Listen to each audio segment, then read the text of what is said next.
What's going on, everybody? Welcome back to the Truck Driver Sean YouTube channel. Today we're just gonna have like a quick little discussion about noise gates. Lately, it's been kind of like a hot topic. Like, do you need them? Why do you have them? Why is everybody making a big deal out of them? Why do people like to shit on them? It's a noise gate, sort of like fuzz. I don't like fuzz, but it doesn't mean they shouldn't exist. And I definitely don't give people crap for using them because some people just sound good using fuzz. I think fuzz sucks, but then you take a guy like Chris Robertson from Blackstone Cherry plays through a fuzz and it sounds friggin' phenomenal. So whatever. So you kind of have a couple different types of gates. You have your 4-cable method gate, which is what I like to use. You have your standard just noise gate, and you have what they call a smart gate. All right. So essentially what a gate does, it takes frequencies that are in your signal and eliminates them or quiets them. Anyway, so if you have like a high pitch, like a zzz coming through, you just turn up your noise gate until that goes away. Sound of your guitar still comes through, right? Problem eliminated. Noise gate pedal. Some people like the noise. Some people just roll off their volume and call it good. There's no wrong answer, okay? And then some people want to be able to have that feedback and be able to have that really organic sound from their amp. So they're not going to run a 4-cable method. They're going to use a 2-cable method, which would be basically just running through your power section or your preamp. Yeah, it's your preamp, right? Yeah. Where is the power? I don't know. I'm fucking stupid. But anyway, through the effects loop. So yeah, you run it through that. And that's pretty much it. And then you have what they call a smart gate. A smart gate kind of senses what's coming and fluctuates based on how hard it's being pushed. And some 2-cable method and 4-cable method gates have smart gate technology. They just don't call them smart gates. All right. So let's take a look at a couple that I have here. I broke out 7 of them to show you because I have gates. All right. So let's start with the easiest one, the cheapest one, the one that probably a lot of people will be like, oh, there is a solution I can afford. And I'm going to tell you this right now. What I'm about to show you, and how I'm going to show you how to work it, you're not going to be missing anything. All right? That is this. The Rowan Noise Gate. All right? It is phenomenal. It has the same circuitry as the ISP Decimate, which is a $129 pedal. This is $30 on Amazon. All right? $30. Save $100. Same fucking pedal, just different case, right? So you have this, you have your strength at what you want it to work at, which is either going to be a little more forgiving or it's going to be tight. Tight! You know what I'm saying? You can get 2 of these for $60. One run in the front, one run in the back. You can dial them in individually. Save a ton of money. It will be just as effective as any 4-cable gate on the market and significantly cheaper option. All right. And if you only need it just to take the noise floor down, you only need one of these in your effects loop and you're done. You're good. Playing live, of course, I would, if you're not doing anything that involves feedback tricks, I would run one in the front and one in the back. $60, you get yourself your 4-cable gate. Cheap as shit. All right. Here's what it is. Rowan Noise Gate. All right. So when you start talking about smart gate technology, I do not have the smart gate any longer. I found it useless. But you have a company that took that smart gate technology, which is taken and using digital components to an analog pedal. All right. Then you come into the Dead Wheel Audio. All right. These guys right here. Daniel is smart. Everything he's made so far has been aces. So you have 3 sets of controls. You have your what I call your front controls, so you can control how much feedback you can get, how much noise you want coming through the front of your amp, and you have one that operates your effects loop. So you can individually do it, and you can choose whether or not you want both on or one on. Or you can even turn it off. Options, right? It's phenomenal. For the money, it is fantastic. Waiting list is always for these things. All I can say is keep trying to find it. If you get it, you will not be upset with it. It's smart. It's just shows you how smart that man is. Another one I consider a smart gate is kind of a little lesser of that in control, but essentially the same thing. And that is the Rev G8, the gate. Kind of the same thing. Analog pedal using a little digital technology in there. Nice little chip in there, right?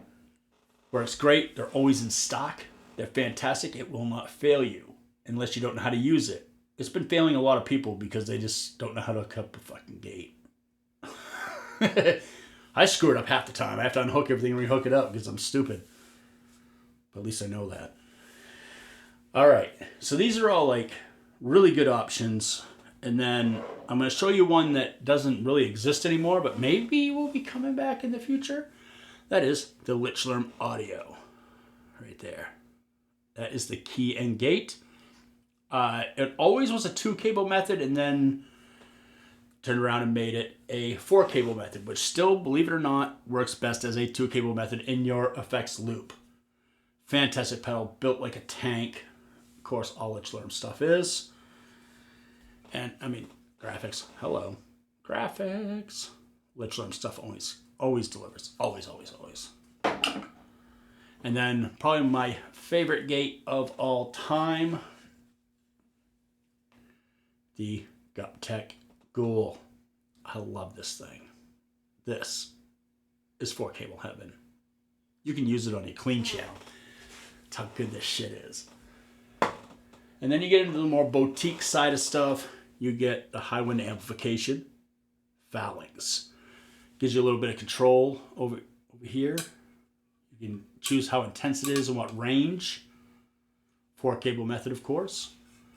Super duper awesome stuff. Built in the United States in a dude's basement, or garage, I guess. Shouldn't call it a basement, it's a garage. Pretty awesome stuff. And if you really want to go super duper boutique with a guy who actually outthought the noise gate game, and a gate is a gate is a gate is a gate, but Michael Klein is a fucking genius. He really is. He gives us the ball gag. Yeah, the ball gag. Again, you get your intensity switch here. Built like a tank in Kansas City, United States, by a dude called Michael Klein. That's right. But there you go. All of those were 4-cable method except for the $30 Rowan. And at the end of the day, yes, it's nice to have really cool stuff by independent builders and shit. I prefer to buy off independent builders because, one, you have a relationship with them. The minute you buy them, you're a customer. You're like family, to the good ones anyway.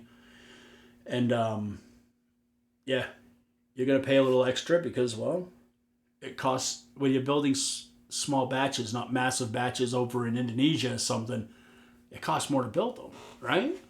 Then you got your time. You know, they're taking time away from family and stuff to build. And most of them, those guys that I know that build these things, they have incredible jobs. They don't have to build these to survive. So, yeah, keep that in mind. And I know a lot of people are probably like, well, how come you don't have that Fort and Zool in there? Well, first off, the very first Zool, I don't like it. I don't like anything you have to have a key pedal to use. It's like, pay $229 for a gate, and you got to buy another $149 pedal to make that pedal work. That's a bad option. So Fortin has rebuilt the Zool to, they call it the Zool Plus, that's 4-cable method that can also be used as a 2-cable method. I don't have that yet because Luis Torres was supposed to send it to me, but Luis either lost my address or something. I don't know. It's Luis Torres. Dude's crazy as shit. Love that boy. All right. But yeah, that's it, man. It's all basically the toys that take care of noise. Yeah. If you use one, doesn't make you a shit player. If you don't use one, doesn't make you a shit player. We're all in a kitchen, right? And we're all cooking dinner. We could all be serving the same dish, but we're going to use different ingredients and different flavors. That's kind of what gear is. It doesn't really make something better. You can have an opinion, like Carson, my opinion of the Zool. I think having to have a key to work something is bullshit. But there's people that swear by that pedal, that have used it for eons and swear by it. They sound great. But for me, having to buy another pedal to use a pedal is counterintuitive. And as far as the new one goes, I have so many gates. I really didn't want to buy one. And if I ever see one used at a decent price where people ain't ripping motherfuckers off, that's another thing that's got to stop. If you're overcharging for fucking stuff, fuck off. Just because things are hard to get doesn't make them more valuable. All right? Just saying. Just saying. Sooner or later, you're going to be holding on to a whole lot of gear ain't nobody going to give a shit about. So yeah, good times, man. Any questions about gates? I'm not perfect with my knowledge. I am very knowledgeable, and I know how to explain most mistakes because I've made them and learned from some and still repeat quite a few of them. But always feel free to message. I always have time to answer questions. All right. Very cool. Keep music evil. Bring metal to the children. Don't be a dick. Subscribe to my shit. Later.